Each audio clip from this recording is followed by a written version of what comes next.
उठाइए दोनों हाथ, जोरदार तालियां बना के स्वागत करिए अपने नेता आदरणीय अखिलेश यादव जी का। अखिलेश यादव जिंदाबाद, अखिलेश यादव जिंदाबाद, अखिलेश यादव ज्योत्सना कश्यप जिंदाबाद। उठाइए दोनों हाथ, जोरदार तालियां बनाकर स्वागत कर दीजिए देश के नेता आदरणीय अखिलेश यादव जी का। अखिलेश यादव जिंदाबाद, समाजवादी पार्टी अखिलेश यादव। एक बार और स्वागत कर दीजिए तालियां बजाकर देश के नेता माननीय राष्ट्रीय अध्यक्ष जी का। समाजवादी पार्टी के हमारे जिलाध्यक्ष तनवीर खान साहब, मंच पर उपस्थित पूर्व विधायक राजेश यादव जी, पूर्व विधायक रोशनलाल वर्मा जी, नीरज मौर्य जी, राजपाल कश्यप जी, जयेश प्रसाद जी, अमित यादव, अनवर अली साहब, रणजय यादव जी, राम कुमार भोजवाल जी, रजनीश गुप्ता जी, पवन कुमार सिंह जी, सैयद रिजवान साहब, राजीव यादव, दल सिंह यादव जी, राजा नसीम साहब, अशफाक अल्लाह खान साहब, मंतेश वर्मा जी, अताउर रहमान साहब, शिव शरण कश्यप जी, जगदेव सिंह जग्गा जी, जिलाध्यक्ष पीलीभीत सुश्री नेहा यादव, राम सिंह राणा जी, राजे रमेश प्रजापति जी, सांस्कृतिक प्रकोष्ठ के प्रदेश के अध्यक्ष धर्मेंद्र सोलंकी जी, शिवचरण कश्यप जी, सहदेव सिंह, और हमारे मंच पर बहुत सारे नेता मैं जिनके नाम नहीं ले पा रहा हूं, गुजर अतुल प्रधान जी से लेकर के सभी हमारी पार्टी के नेतागण जो इस मंच पर हैं, हमारे सामने मंच पर बैठे हुए सांस्कृतिक प्रकोष्ठ के लोग, दूसरे मंच पर और इस चुनावी जनसभा में आए हुए सभी हमारे आदरणीय बुजुर्ग किसान भाई, बड़ी संख्या में नौजवान साथी और पत्रकार बंधुओं, मैं सबसे पहले इस चुनावी जनसभा में उपस्थित शाहजहांपुर के सभी अपने समाजवादी साथियों का बहुत बहुत धन्यवाद और आभार प्रकट करना चाहता हूं। मैं आप सबसे निवेदन और अपील करने आया हूं, समाजवादी पार्टी के दोनों प्रत्याशी अवधेश वर्मा जी और ज्योत्सना कश्यप जी को एक एक वोट देकर के उनको जिताने का काम करना। जहां शाहजहांपुर के लोग लोकसभा में अपना प्रत्याशी भेजेंगे, वहीं अवधेश वर्मा जी को भी विधानसभा में भेजने का काम करना, ये आप सबसे मैं निवेदन अपील करने आया हूं। ये चौथे चरण का चुनाव होने जा रहा है और हमारे तमाम साथियों को ये जानकारी हो गई होगी कि अभी तक जितने भी चरण हुए हैं, पहला, दूसरा और जहां पर कल वोट पड़ा था तीसरा चरण, समाजवादी पार्टी और इंडिया गठबंधन के पक्ष में जनता ने समर्थन देकर के सबसे ज्यादा सीटें अगर कोई जीतने जा रहा है तीनों चरणों में, तो समाजवादी पार्टी और इंडिया गठबंधन जीतने जा रहा है।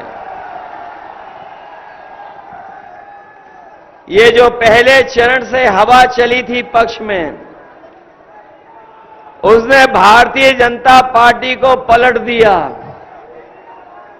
और मैं आज शाहजहांपुर के लोगों से निवेदन और अपील करने आया हूं, जो झूठ के शहंशाह हैं, मैं शाहजहांपुर के लोगों से अपील करने आया हूं, जो झूठ के शहंशाह हैं, उनके खिलाफ मतदान कर करके उनका सफाया करने का काम करना। यहां तो हमारे साथी जागरूक हैं, जानकारी रखते हैं, अभी यहां पर कुछ दिनों पहले प्रधानमंत्री जी भी आके जा चुके हैं। बीजेपी के बड़े बड़े नेता आए होंगे, लखनऊ वाले भी आने वाले होंगे।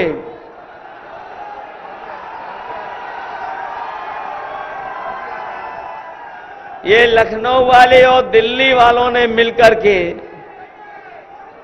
जो झूठी बातें की हैं, जो झूठे आपको वादे किए हैं, उनका हिसाब किताब करने का समय आ गया है। और पिछले 10 साल का हिसाब किताब निकालें तो इन भारतीय जनता पार्टी के लोगों की हर बात झूठी निकली, इनका हर वादा झूठा निकला। ये वही लोग हैं भारतीय जनता पार्टी के जिन्होंने किसानों से कहा कि आपकी आय 2 गुनी हो जाएगी। बताओ, हमारे किसान भाई बैठे होंगे, यहां पर किसान भाइयों के परिवार के लोग हैं। अगर किसी भी फसल की ये सरकार कीमत दिलवा पाई हो और अगर हम लागत के हिसाब से हिसाब किताब लगाएंगे तो ना ये सरकार हमें लाभकारी मूल्य दे पाई है और किसी भी किसान का आय 2 गुनी नहीं कर पाई है। अगर किसी भी किसान की आय 2 गुनी हो गई हो तो बताइए, ना आय 2 गुनी हुई। और जब हमारा किसान अपने हक की लड़ाई लड़ने दिल्ली गया तो आपको पता होगा इन बीजेपी वालों ने न जाने कितना अन्याय किया है उनके ऊपर। हमारे यहां सिख भाई बैठे हैं, किसान भाई बैठे होंगे, उन्हें याद होगा जब काला कानून, जब 3 काले कानून इन्होंने लोकसभा से पास करने का काम किया था। उस समय न केवल उत्तर प्रदेश बल्कि देश के किसान धरने पर बैठ गए थे और किसानों ने धरने पर देकर के उन्होंने मांग की थी कि तीनों काले कानून वापस हो जाएं और उन्हें एमएसपी का कानूनी अधिकार मिल जाए। इन्होंने, बीजेपी के लोगों ने आंदोलन को खत्म करने के लिए पूरा का पुलिस प्रशासन लगा दिया, आरसीसी की दीवारें लगवाई, सड़कों पर कीलें लगवा दी थी। कोई भी अगर ट्रैक्टर में भी अगर डीजल भरवाने जाता था तो उसे ट्रैक्टर के लिए डीजल नहीं मिलता था। सड़कें रोक दी गई थीं। लेकिन हम अपने किसानों को बधाई देना चाहते हैं, सरकार और प्रशासन ने कितनी भी रुकावट पैदा की होगी लेकिन किसान दिल्ली जाकर के बैठ गया। 1000 तक किसान शहीद हो गए लेकिन किसान पीछे नहीं हटे। तभी हटे जब सरकार ने तीनों काले कानून वापस ले लिए। एक लड़ाई तो किसान जीत गए लेकिन अभी एमएसपी की लड़ाई अधूरी है। अभी भी किसानों को अपनी पैदावार की कीमत नहीं मिल रही है। जो लोग गांव-गांव विकसित यात्रा चला रहे थे, हमारे प्रधान भाई बैठे होंगे, वो जानते होंगे, अगर उन्होंने सहयोग और मदद न की होती तो भारतीय जनता पार्टी की ये विकसित यात्रा नहीं हो पाती। प्रधान जानते होंगे, प्रशासन के लोगों ने दबाव बना करके उनसे पैसा वसूल करके विकसित यात्रा कराई थी। जो लोग विश्वगुरु बनना चाहते हैं, हम उन्हें कहना चाहते हैं कि जब तक हमारे किसानों की आय नहीं बढ़ेगी, एमएसपी नहीं लागू होगी, तब तक न हमारा किसान खुशहाल हो पाएगा, न हमारा देश विकसित बन पाएगा। इसलिए हम अपने किसानों को भरोसा दिला के जा रहे हैं। समाजवादी पार्टी और इंडिया गठबंधन ने तय किया है, आने वाले समय में सरकार बनेगी और अपने किसानों को लागत की अच्छी कीमत भी देंगे, उनकी आय भी बढ़ेगी और कानूनी अधिकार एमएसपी का देकर के उनके घर परिवार में खुशहाली लाने का काम करेंगे। न केवल एमएसपी का कानून बनेगा, उसके साथ साथ हमारे किसानों के साथ धोखा भी हुआ है। ये सरकार बड़े बड़े उद्योगपतियों का कर्ज माफ कर चुकी है।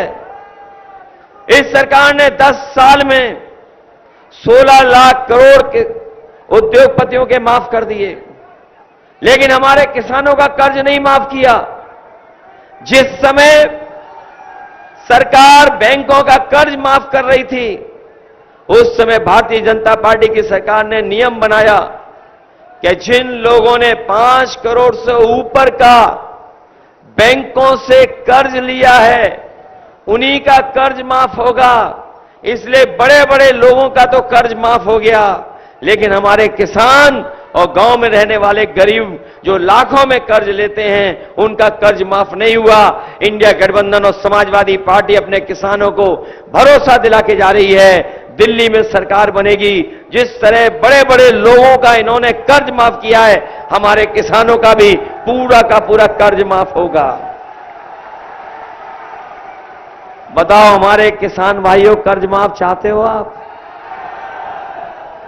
ये उद्योगपतियों का कर्ज माफ कर रहे हैं, लेकिन गरीबों का कर्ज माफ नहीं कर रहे हैं। जहां किसानों के साथ इन्होंने धोखा किया, वहीं हमारे नौजवानों का भी इन्होंने भविष्य छीन लिया। यहां नौजवान हमें दिखाई दे रहे हैं। ये तमाम वो नौजवान हैं जो निराश हो गए सरकार से। जब नौकरी के लिए इन्होंने परीक्षा का फॉर्म भरा, परीक्षा देने गए, तो इनका पेपर लीक करा दिया सरकार ने। इनके हाथ में न रोजगार है, न नौकरी है, और ये देश की पहली सरकार है। न जाने कहां से लीक हो रहे हैं पेपर, ये अपनी लीकेज नहीं रोक पा रहे हैं। बताओ, हर पेपर लीक हो गया कि नहीं हो गया? और जो लोग पढ़े लिखे नौजवान जिन्होंने परीक्षा देने की तैयारी की होगी, वो जानते होंगे, 1-2 नहीं, 10 से ज्यादा परीक्षाओं के पेपर लीक हो गए। और अभी हाल में ही जो पुलिस भर्ती हुई थी, जिसकी तैयारी के लिए सरकार ने कहा कि हमने पूरा इंतजाम कर लिया है, सुरक्षित इंतजाम किया है, इसका पेपर लीक नहीं होगा। 2 दिन परीक्षा कराई। हमारे नौजवानों को भरोसा था कि इस बार तो कम से कम पुलिस की नौकरी मिल जाएगी। लेकिन जब नौजवान परीक्षा देकर के घर लौटा, तो उसे पता लगा कि पेपर लीक हो गया। सब नौजवान निराश हो गया और अंततः सरकार को अपनी परीक्षा रद्द करनी पड़ी। मैं सरकार को कहना चाहता हूं, जो हिसाब किताब है इस बार बोर्ड का, इस सरकार ने 60 लाख नौजवान जिनकी परीक्षा हुई थी, जिनकी परीक्षा रद्द की है, ऐसे 60 लाख नौजवान हैं। और अगर केवल उनके घर परिवार के मां बाप को जोड़ लें हम, 3 सदस्य अगर इस सरकार के खिलाफ हैं, तो बताओ 60 लाख का गुणा अगर हम 3 से कर दें, तो बताइए 1 करोड़ 80 लाख इनके खिलाफ हैं कि नहीं है? और यही 1 करोड़ 80 लाख लोग अगर हम 80 लोकसभाओं से भाग दे दें, तो बताओ हर लोकसभा में 2,25,000 वोट कम हो गया कि नहीं हो गया? हुआ 2,25,000 वोट इनका कम। तो भारतीय जनता पार्टी के लोग बचेंगे कैसे, ये बता दो आप। इस बार बच तो नहीं जाएंगे ये लोग। और फिर अग्निवीर वाले भी आए होंगे कुछ यहां पर नौजवान। ये अग्निवीर जो व्यवस्था लागू की है सरकार ने, आधी अधूरी और 4 साल की नौकरी, ये जो 4 साल की नौकरी देना चाहते हैं और उसके बाद घर में बैठा देंगे, खेत पे घूमने को मौका, खेत पे पहुंचा देंगे आपको। हम अपने नौजवानों से कह के जा रहे हैं कि समाजवादी लोग कभी भी अग्निवीर को स्वीकार नहीं कर सकते हैं। जब भी सरकार बनेगी, अग्निवीर व्यवस्था हमेशा हमेशा के लिए खत्म हो जाएगी। वैसे तो हमारे खाकी वर्दी पहनने वाले भाई लोग बहुत हमारी मदद करते हैं,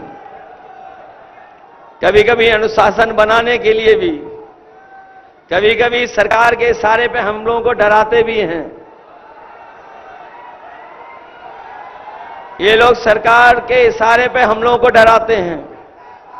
लेकिन मैं ये जानता हूं मनी मन ये आपके पक्ष में भी हैं। इनको भी डर लग रहा है, इनको अंदर ही अंदर डर लग रहा है कि अभी तो फौज की 4 साल की नौकरी हो गई है और कहीं बीजेपी वाले आ गए तो खाकी वर्दी पहनने वालों की 3 साल की नौकरी कर देंगे। ये लोग कभी कभी पूछते हैं कैसे हो सकता है ये हमारे पत्रकार साथी भी पूछते हैं कि कभी ये कैसे संभव है। तो मैंने इनसे पूछा, ये बताओ क्या आपको पता था कि हवाई अड्डे बेच दिए जाएंगे? क्या आपको पता था बंदरगाह बेच दिए जाएंगे? क्या आपको पता था LIC बेच दी जाएगी? क्या आपको पता था कि बैंकें बिक जाएंगी? क्या आपको पता था कि 4 साल की अधूरी नौकरी अग्निवीर की हो जाएगी? क्या आपको पता था कि आधी रात नोटबंदी हो जाएगी?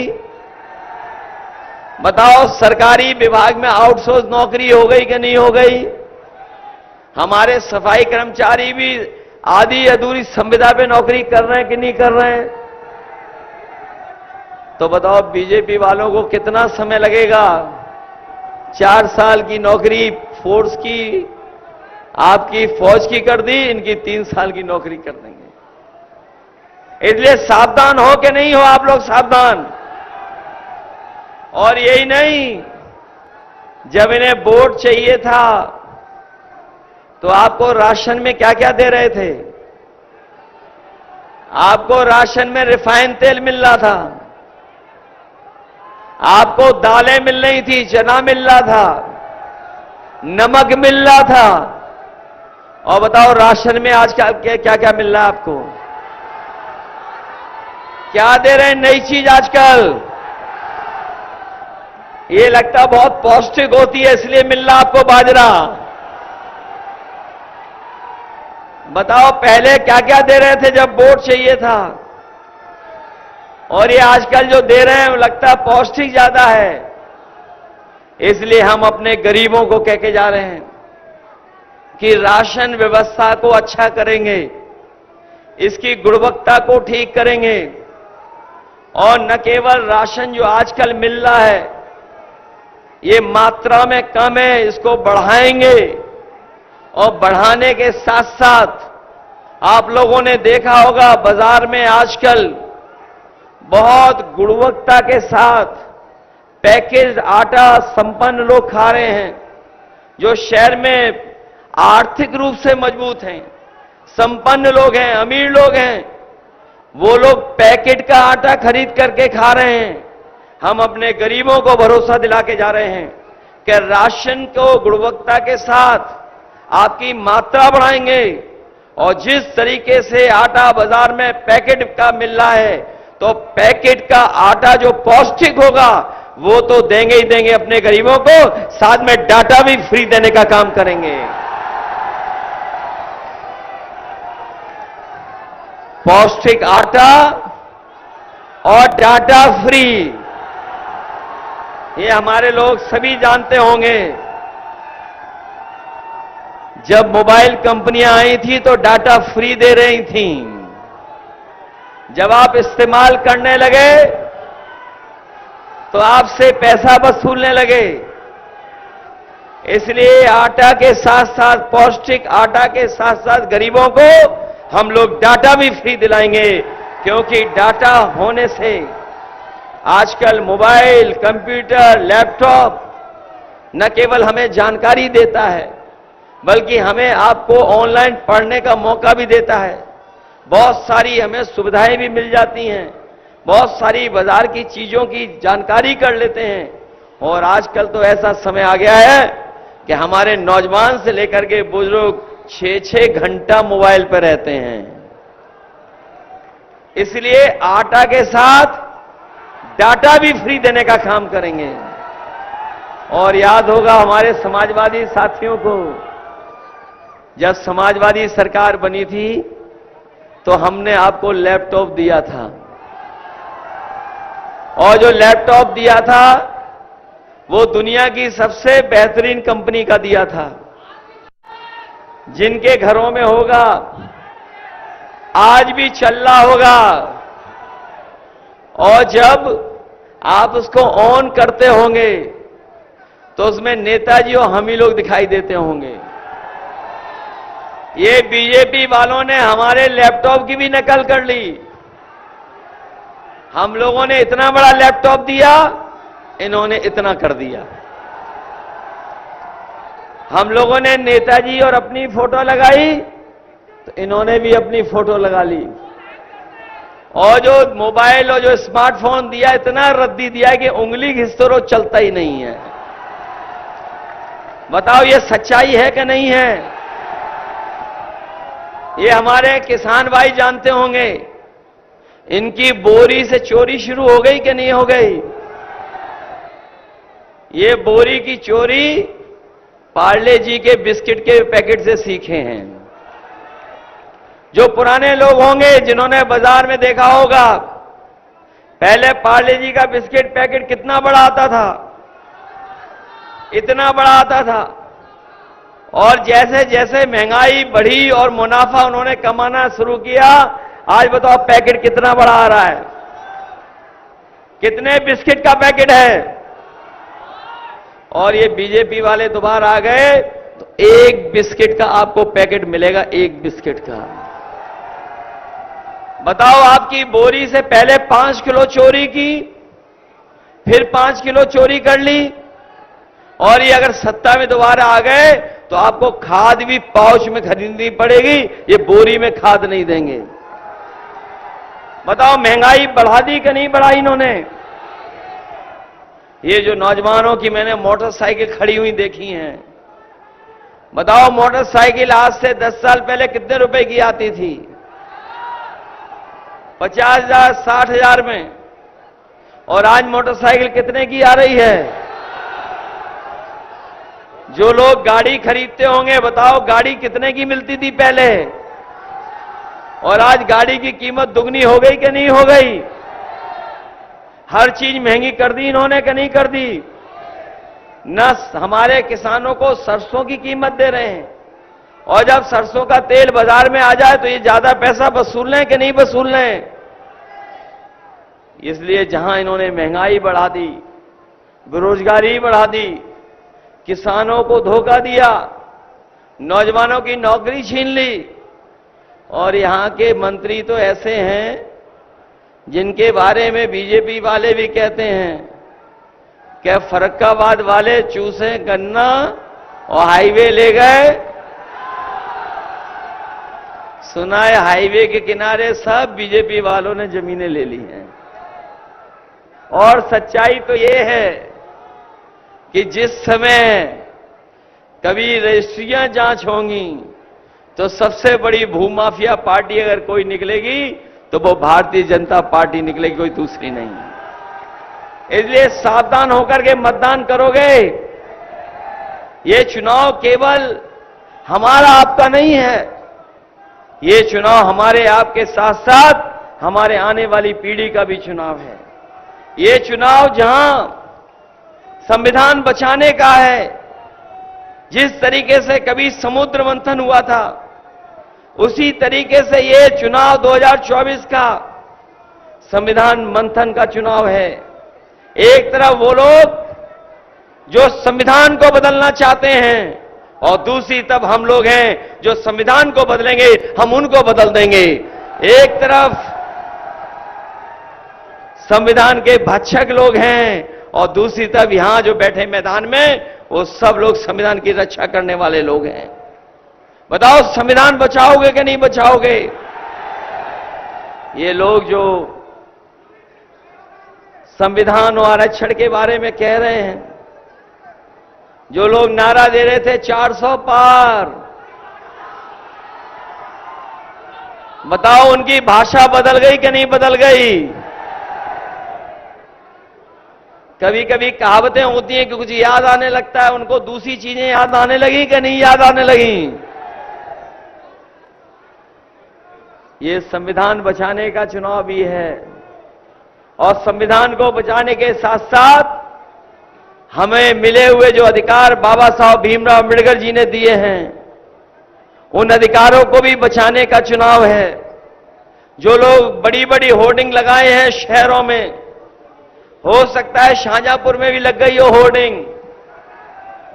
ये जो डबल इंजन वाली सरकार है, इसने होर्डिंग में कई जगह अपना दूसरा इंजन लगाया ही नहीं है, अकेला इंजन खड़ा है। बताओ, डबल इंजन कहने वाले लोगों का एक ही इंजन दिखाई दे रहा है, और जिसके लिए वो वोट मांग रहे हैं वो खटारा इंजन तो होर्डिंग में है ही नहीं। बताओ, वो खटारा इंजन है क्या होर्डिंग में? तो वो तो पहले से ही स्वीकार कर रहे हैं कि जीतने वाला नहीं है। इसलिए मदद करना, आप लोग मदद करोगे, आप मदद करोगे हमारे अवधेश वर्मा जी की, इन्हें जिताना आप लोग। और आपको तो पता लग गया होगा कि आमला में हम लोग जीत गए, बरेली जीत गए, पीलीभीत जीत गए। बताओ, शाहजहांपुर पीछे रह जाएगा क्या? ये शाहजहांपुर वाले लोगों, ये झूठ के जो शहंशाह हैं, इनके खिलाफ वोट डालने का काम करोगे क्या नहीं करोगे? इधर हमें दिल्ली से एक गाना मिला है बीजेपी के सांसदों के लिए, बहुत अच्छा गाना बना है। मैं कहूंगा हमारे शाहजहांपुर के लोगों को भी सुनवा दो ये गाना। ये जो सांसद बने हैं पिछले 5 साल का इन्हीं शब्दों के साथ मैं दोनों प्रत्याशियों के लिए आपसे सहयोग और समर्थन मांग रहा हूं। और मैं कहूंगा जो दिल्ली से गाना इन सांसदों के खिलाफ, वो गाना हमारा जरूर सुनाइए सब लोगों को। जोशिया जी को भी अच्छे हाजिर हो सांसद जी।